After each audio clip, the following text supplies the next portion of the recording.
एक परमेश्वर के दास थे, जॉन जी लेक, और वो साउथ अफ्रीका में जब प्लेग फैला था उस समय वो और उनकी टीम वहां पर कार्य कर रही थी। जो बीमार थे उनकी सेवा कर रही थी, जो प्लेग से ग्रसित थे, और वहां पर डॉक्टरों की टीम भी काम कर रही थी। तो उन डॉक्टरों ने बोला जॉन जी लेक से कि आपने कोई एंटीबायोटिक इजाद किया है जो प्लेग का वायरस आपको अटैक नहीं कर रहा है। जॉन जी लेक ने क्या बोला मालूम है आपको? जॉन जी लेक ने बोला कि मेरे अंदर वो सामर्थ्य है जिसके संपर्क में आते ही हर एक बीमारी के बैक्टीरिया वायरस जलकर नष्ट हो जाते हैं। तो डॉक्टर को विश्वास नहीं हुआ, वो डॉक्टरों की टीम थी वहां पर, उन्हें विश्वास नहीं हुआ। उन्होंने क्या किया, एक मरे हुए व्यक्ति के अंदर से उसके पानी को निकाला और उसको टेलीस्कोप में देखा कि इसके अंदर वायरस जिंदा है कि नहीं। तो उसमें जिंदा अवस्था में पाए गए और फिर जॉन जी लेक के हाथों में डाला गया, और डालने के बाद फिर उसे चेक किया गया तो वो मरे हुए पाए गए।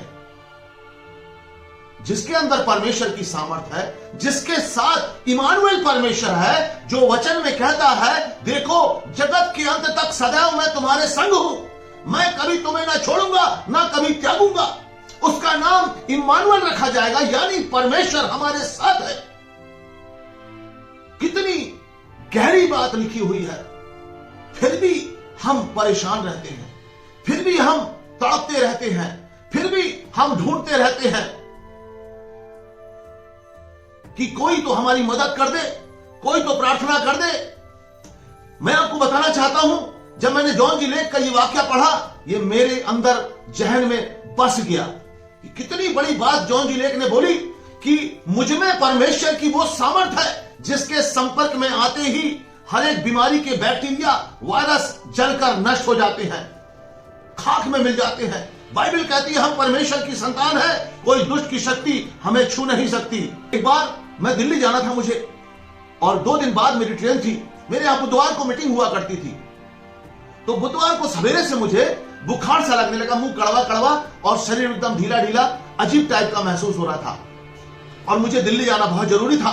तो मैंने क्या किया कि अचानक, और मैं सोच रहा था कि कैसे जाऊंगा, कैसे होगा, क्या करूंगा। अचानक मुझे जॉन जी लेक का वो वाक्या याद आया कि जो जॉन जी लेक ने कहा था कि मेरे अंदर वो सामर्थ्य है जिसके संपर्क में आते ही हर एक बीमारी के बैक्टीरिया वायरस जलकर नष्ट हो जाते हैं, खाक में मिल जाते हैं। तो मैंने क्या किया, जब मीटिंग का समय आया और मैं घुटने पर आया और मैंने बोला ऐ बुखार के वायरस बैक्टीरिया, मैं तुझे आज परमेश्वर की सामर्थ्य से जलाकर नष्ट कर दूंगा। और मैं क्या किया, मैं घुटने टेक कर खूब प्रेसिंग करने लगा। प्रेसिंग करते करते करते अन्य भाषा बोलने लग गया, और 1 घंटा अन्य भाषा बोला मैंने। मेरे शरीर से पसीना पसीना, बिल्कुल आग छूट रही थी और मैं पसीना पसीना हो गया। और क्या हुआ, पसीना पसीना जब हो गया, आग छूटने लगी, और मैं जब प्रार्थना से उठा मेरा बुखार उतर गया, स्वाद अच्छा हो गया, शरीर तरोताजा हो गया, और मैं दूसरे दिन दिल्ली जा पाया। और मैं आपको बताऊं, मेरे को कई साल बुखार नहीं आया, कई साल बुखार नहीं आया, और आने की कोशिश करता था मेरे पास। मेरे को महसूस होता था शरीर में दर्द, हड़पूटन टाइप का, मुंह का स्वाद कर। मैं बोलता था नहीं, मैं तुझे एक्सेप्ट नहीं करता, नहीं, मैं तुझे अपने शरीर में एक सूत जगह नहीं देता, मैं तुझे एक्सेप्ट नहीं करूंगा। यीशु ने मुझे चंगा कर चुका है, और वाकई में वो चला जाता था। अभी लेटेस्ट घटना है, कुछ दिन पहले मेरे को ऑस्टियोआर्थराइटिस हो गया। मैं कई महीने परेशान था, मेरे को यह स्थिति हो गई, मेरे घुटने सूज गए, मोटे मोटे हो गए दोनों घुटने। थोड़ा सा चलता था, भयानक दर्द होता था, चलने फिरने से मैं मोहताज हो रहा था। मैंने डॉक्टरों को दिखाया, दवाइयां दी उन्होंने, दवाई भी खा रहा था, दर्द की गोलियां थी, थोड़ी देर आराम मिलता था, फिर थोड़ी देर बाद दर्द शुरू हो जाता था। फिर जब दर्द शुरू हो फिर मैं गोली खा लूं। फिर मैं जबलपुर गया, जबलपुर में एक डॉक्टर को दिखाया, उसने एक्सरे लिया, उसने, अच्छा यहाँ के डॉक्टर नहीं पकड़ पाए, यहाँ पर किसी ने बोल दिया यूरिक एसिड बढ़ रहा है, कोई कुछ बोल रहा, कोई कुछ बोल रहा। जबलपुर जब गया तो उसने मेरा जब एक्सरे लिया तो उसने बताया, बोले बेटा आपकी तो कार्टिलरी बोन घिस चुकी है दोनों। उसने घुटने को मेरे हिलाया, ऐसे ऐसे हिलाया, खर्र खर्र की आवाज आ रही थी, मेरे को भी सुनाया। बोले बेटा आपकी घुटने की हड्डियां घिस गई हैं, आपको दवाई लेना पड़ेगा। उसने मेरे 2 बेल्ट दे दिया घुटने में बांधने के लिए। मैं 10 दिन की दवाई लेकर के आ गया। दवाई खाता था, मुझे अच्छा लगने लगा, आराम मिला। लेकिन कुछ दिन के 10 दिन की दवाई खाया, फिर उसने 20 दिन की दवाई दे दी, तो मेरे को डिप्रेशन आने लगा, मेरे अंदर कुछ अजीब टाइप की हरकतें होने लग गई। जब मैं गया डॉक्टर के पास तो डॉक्टर ने मेरे से बोला, बोले भैया आप एक काम करो, आप इंश्योरेंस करवा लो और कुछ पैसा जोड़ना अभी से शुरू कर दो। मैंने पूछा क्यों? उन्होंने बोला कि आपको घुटना बदलवाने पड़ेंगे। मैंने कहा क्यों? बोले इसका कोई इलाज नहीं है, ये तो जो दवाई दे रहा हूं इसको आप दर्द की गोली समझ करके मत खाए, ये सब्स्टिट्यूट है इसका, आप इसको कंटिन्यू खाते रहे। तो मैंने निकिता से बोला, मैंने कहा निकिता ये चेक करो जरा दवाइयों के साइड इफेक्ट क्या है। तो उसने सर्च किया तो उसने बताया अंकल ये तो बहुत खतरनाक दवाइयां हैं, इससे डिप्रेशन और कहीं ये कहीं वो दुनिया भर की बीमारियां पकड़ लेती है और इतना हैवी पेन किलर है ये कि अगर इसको बच्चों से दूर रखने के लिए बोला गया है।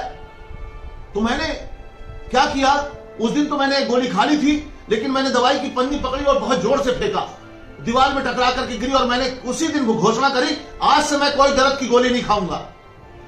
और मैंने उसी समय ऑस्टियोआर्थराइटिस के श्राप को मैंने बहुत जोर से तोड़ा। मैंने हर एक ऑस्टियोआर्थराइटिस के श्रापों को अपने ऊपर से, पीढ़ियों के द्वारा आए हुए श्रापों को अपने ऊपर से तोड़ा, आज्ञा दी और मैंने बहुत कमांड किया, छोड़ मेरे घुटनों पर, निकल जा यीशु के नाम से, मैं तुझे अपने घुटनों पर जगह नहीं देता। और क्लेम करता रहा, मेरा घुटना ठीक हो गया। बीच में कई बार वो दर्द मेरे घुटने पर अटैक करता था तो मैं बहुत जोर से इस हाथ को फट से मारता था घुटने पर और आज्ञा देता था, छोड़ यीशु के नाम से मेरे घुटने को, हट यीशु के नाम से, चला जा, मैं तुझे एक्सेप्ट नहीं करता। मैं चंगा हो चुका हूं 2000 साल पहले, यीशु मसीह ने मेरे लिए कोड़े खाए हैं, इस बीमारी को उसने कलवरी क्रूस पर ले चुका है, मैं तुझे एक्सेप्ट नहीं करता। और मैंने हमेशा 24 घंटे उठते बैठते क्लेम करना शुरू कर दिया और मैं चंगा हो गया, 100% चंगा हो गया। मेरे घुटने नॉर्मल हो गए, मैं सीढ़ी चल लेता हूं, पैदल चल लेता हूं, किलोमीटरों पैदल चल लेता हूं, वजन लाद के चल लेता हूं, मेरे को कोई तकलीफ नहीं है, क्योंकि प्रभु यीशु मसीह ने जो मुझे अधिकार दिए हैं उन अधिकारों को मैं जान गया और जानने के बाद मैंने उनका उपयोग किया और हो गया। जब अधिकारों का उपयोग किया तो मैं चंगा हो गया। आप भी अधिकारों का इस्तेमाल करके चंगे हो सकते हैं, छुटकारा प्राप्त कर सकते हैं।